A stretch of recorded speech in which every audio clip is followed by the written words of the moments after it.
Godspeed to Brett Kavanaugh. Okay, he's tested positive for COVID-19. I really wish you would have got the vaccine. You know what? That really would have saved your life, because I think that it's like a death sentence. Like 50% of people think that you're going to end up in hospital. But yeah, no, let's be hopeful that he's going to make a full and total recovery. Justice Brett Kavanaugh, put some respect on that goddamn name, has tested positive for COVID-19, the Supreme Court said Friday. I'm sorry to hear that. The 56-year-old, who has been fully vaccinated, since January, was showing no symptoms when positive test came back Thursday night. The court said in a statement, Kavanaugh had a routine test ahead of Justice Amy Coney Barrett's investiture ceremony Friday morning, when she took her oath of office to become the court's newest member. Oh shit, now everybody's gonna have their asymptomatic. That's bringing back an old relic from the past. Now they're gonna have all of their cases just pop back up again. That's cool.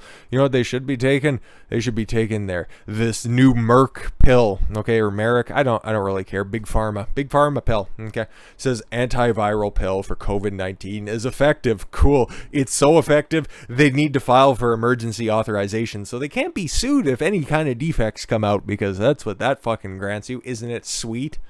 You're so convinced that your drug is a miracle cure that you just need to get emergency use authorization for it. Okay, results from a clinical trial show Merck's antiviral pill for COVID-19 is effective. The company said, of course the company would say it. They're fucking marketing the shit. Duh. The antiviral molnupiravir, I don't care, cuts the risk of hospitalization or death in half for adults. Cool. So now you have a 1% chance, and if you're fully vaccinated and you're also taking this pill, there's going to be people who do that. You're going to have 0.0002% chance of going to hospital now. Sweet. Compared to the 14.1% of patients who received placebo, 7.3% of trial participants who received the drug were hospitalized through day 29. Oh man, that seems very, very mean to be trying to purposely infect these people for a study. That sucks. 8 people died. Oh my god, in the placebo group, and 0 did given the monopolio. We'll go ahead with that. Based on the findings, yeah, but you killed 8 people. Merck and stuff. Apply for the FDA's soon emergency use authorization for its drug. Oh, that's reassuring. I'm so glad you can add a constant pill to your regimen, right? Because Merck is developing theirs, and Pfizer's going through trials as well, and I'm sure that we'll be hearing stuff about that that's just along these lines as well. I'm so glad all of that stuff is happening, because more idiots like this are out there, unvaccinated, according to Kathleen Celebius, whatever. Unvaccinated are like secondhand smoke. They can make me and my family sick. Cool. What's your solution? Start assuming everybody's sick all the time, right? Yeah, okay, cool. And you know what? She's probably of the opinion that, catching the coof once again will be a fucking death sentence, and she's obviously got her fucking double jabbed up anyways, and she doesn't know any of the fucking survivability numbers of this anyways. And by the way, secondhand smoke doesn't kill you right away, okay? It still sucks, and I don't like it at all whatsoever, but it's nowhere near as fatal in the short term.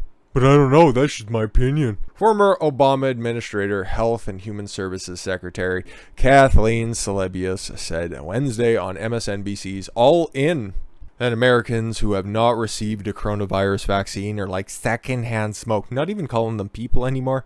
Oh boy, how far are we down that genocide checklist? She said, I think what President Biden has done is balance between what the science says and trying to cajole, encourage, force, make it easy for people to follow the science.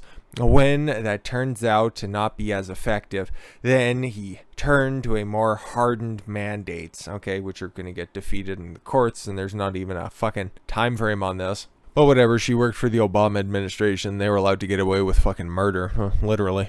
But what people don't have the right to do is make others sick. Actually, they do. I think that's in there, but whatever. Risk other people's lives. Risk children's lives. Won't somebody please think of the children? You know who is? California. Okay. Well, actually, first and foremost, we got to take a stop by these weirdly attractive mothers. Like, normally, You wouldn't catch me ever saying that sentence, but those couple in the middle, okay? And I hope that those aren't children, because that would make me feel very, very bad about myself. School board asks Biden administration to treat parents' protests as, you guessed it, domestic terrorism. Why? Because free speech is really bad because it questions the narrative, and they haven't received their NPC update in order to properly fight back against anybody just asking basic questions. They got to silence dissenting opinion.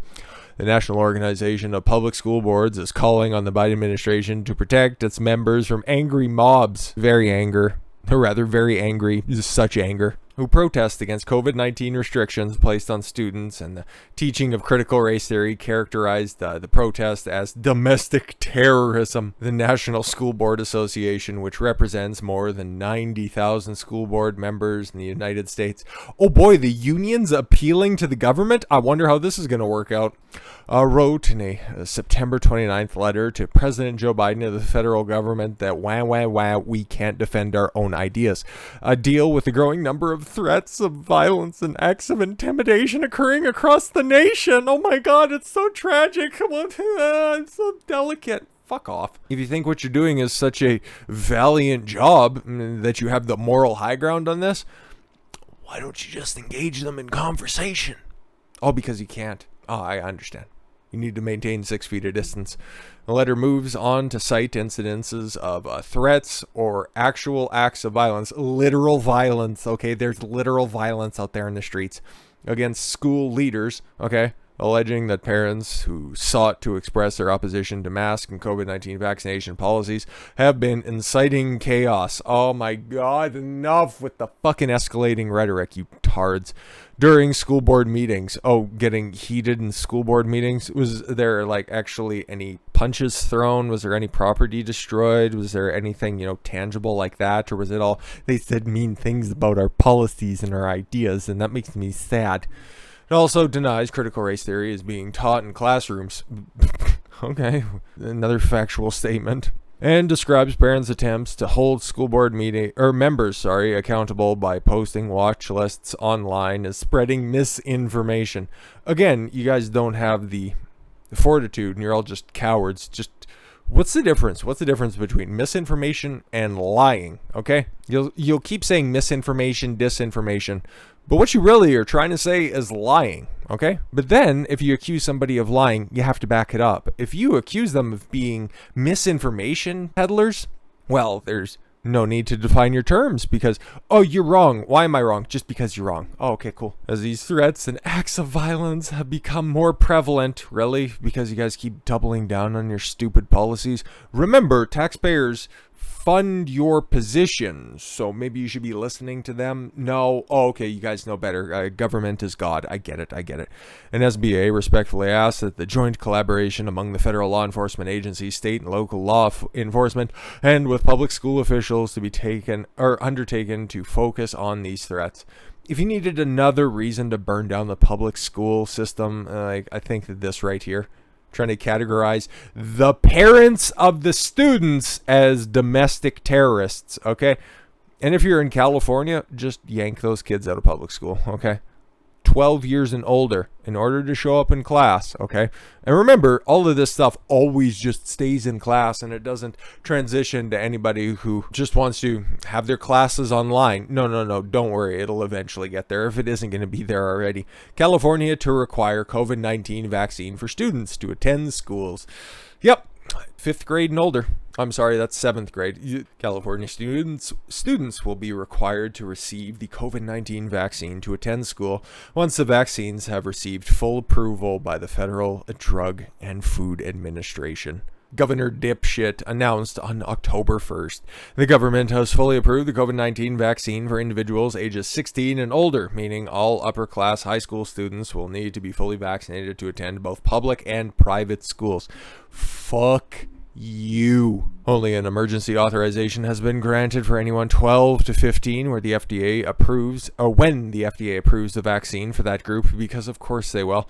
Students in 7th grade and up will also be required to get vaccinated. The requirement is foreseen to be implemented in the next term, either January 1st or July 1st of 2022. So if you think that you've been seeing a lot of domestic terrorists, i.e. parents protesting recently, it's gonna go up. And maybe not, it's only in California and they're all fucked anyways. What we are announcing here today, a statewide requirement for in-person instruction of all of our children to add to all the well-established list that currently includes 10 vaccinations and well-established rules. You know what? All of those vaccines that have, actually passed through emergency use authorization, and the ones that have also, vaccinated people successfully throughout history for very, very dangerous diseases. Oh yes, and also the ones that you can opt out of. How about those ones? Yeah, but no, okay, you don't need to delve into the specifics, I understand. To add to that list, the vaccination for COVID-19, we intend to do that once the FDA has fully approved the vaccines, which will give us time to work with the districts. Of course.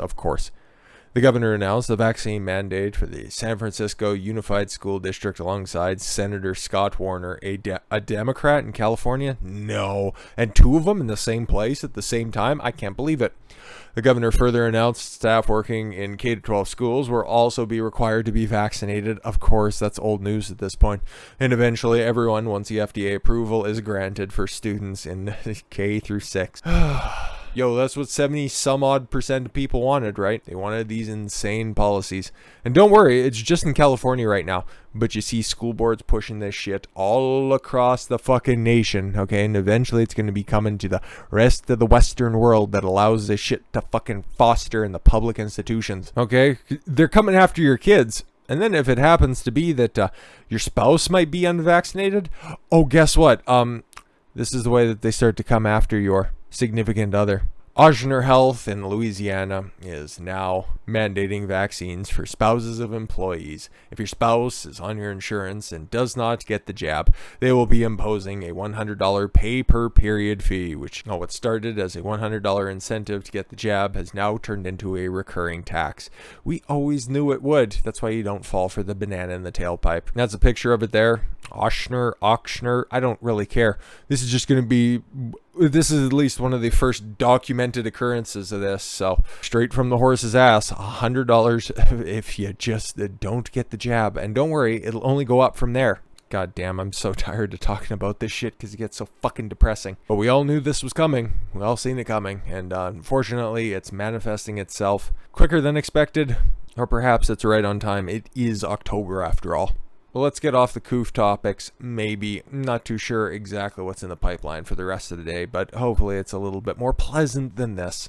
With that said, I thank you all very much for the gift of your time. I've been Don Consuelo. I want you to follow your gut and get after it. Take care, everyone.